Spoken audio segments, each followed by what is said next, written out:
If you've noticed things going unusually quiet around DJI lately, you're not imagining it. Over the past few days, there hasn't been any real, solid new information floating around, and that's actually intentional. Right now, there are no credible leaks making the rounds, and if you're seeing people suddenly claim they have fresh details, you probably already know what that means. Most of it is just speculation being dressed up as news. What makes this silence feel strange is the timing. We're right at the point where things usually start to loosen up. This is normally when filings pop up, supply chain chatter starts leaking out, or at least one reliable source hints at what's coming next. With the new year so close, many of us expected at least a small clue by now. But instead of forcing guesses out of nothing, it makes more sense to pause and explain where things actually stand. Let's start with the Pocket lineup, because that's where the last meaningful rumor landed. Interestingly, it wasn't about sensors, design changes, or feature upgrades. It was about timing. More specifically, when the next Pocket cameras might launch. The talk points toward DJI continuing with a two-model approach for the Pocket 4 series.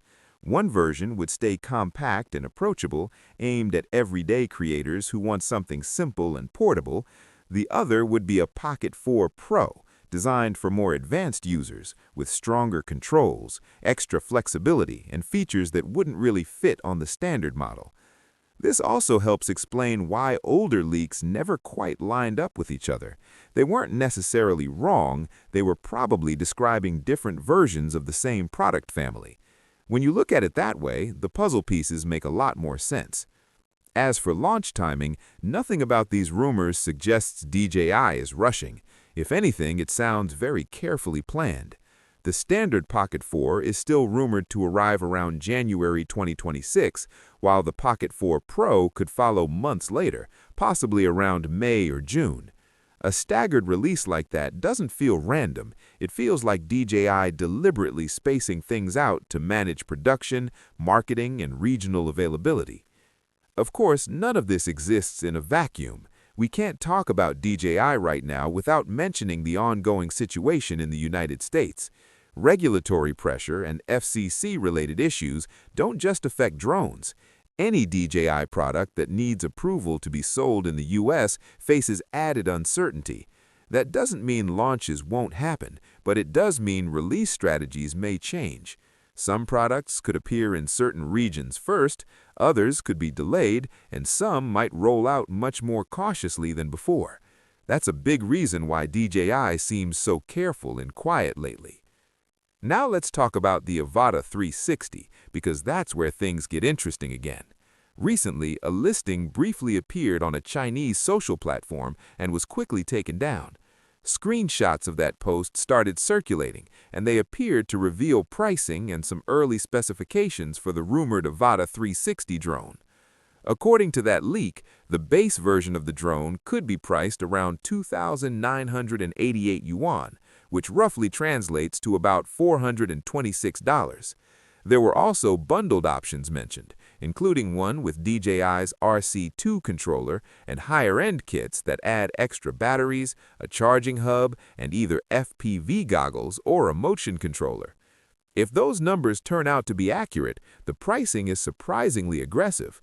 A starting price under $500 would make the Avata 360 far more accessible than many people expected, especially in the panoramic drone space. The same leaked post claims the Avata 360 uses a 1-inch image sensor and supports 6K video recording at up to 60 frames per second with HDR. It also mentions omnidirectional obstacle avoidance. On paper, those specs would put the drone well above entry-level models and make it very appealing for immersive and VR-style content creators. That said, not everything lines up perfectly. Earlier rumors suggested a different setup, including dual 1/11-inch sensors and even possible 8K 360-degree recording. Because of these differences, it's hard to say whether this leak reflects final hardware, an early configuration, or something that changed during development. As always with leaks, caution is important. What does seem clear, though, is that the silence around the Avata 360 doesn't mean it's been scrapped. In fact, when DJI products move into internal testing and refinement, leaks often dry up completely. On top of that, the Avata 360 has already gone through FCC certification, which is a strong sign that it will launch eventually. It could still be delayed, but it's very unlikely to disappear entirely. Current speculation points toward a possible January launch window, even if plans shift slightly. So, when you step back and look at the bigger picture, DJI's quiet period starts to make a lot more sense. Between careful product planning, staggered release timelines, regulatory pressure, and internal testing phases, this calm feels deliberate rather than concerning. For now, it's a waiting game, but the moment something solid surfaces, whether it's about the Pocket 4 lineup or the Avata 360, you'll hear about it right away. Until then, stay patient, stay sharp, and we'll catch you in the next one. Peace.